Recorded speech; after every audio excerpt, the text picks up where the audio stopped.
ડીસાની ફટાકડા ફેક્ટરીમાં બ્લાસ્ટ થયા બાદ થરાદ નગરપાલિકા અને વહીવટી તંત્ર આવ્યું એક્શન મોડમાં। વિવિધ જગ્યાએ ચેકિંગ કરી અને નિયમો વિરુદ્ધની માલિકીની જગ્યાઓ સીલ કરવામાં આવી।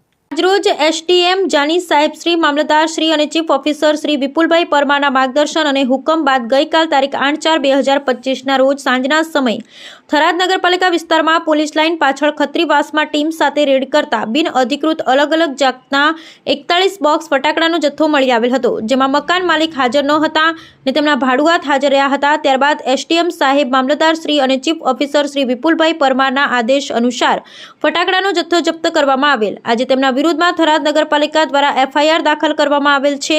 તેમજ આજે હોસ્પિટલમાં ચેકિંગ હાથ ધરવામાં આવ્યું હતું, જેમાં નિધિ બ્લડ બેંક, સામવેદ હોસ્પિટલ તેમજ દ્રષ્ટિ હોસ્પિટલ, ફાયર સેફટી અને બનાસ ઓર્થોપેડિક હોસ્પિટલમાં એનઓસી માટે નોટિસ ફટકારવામાં આવી હતી।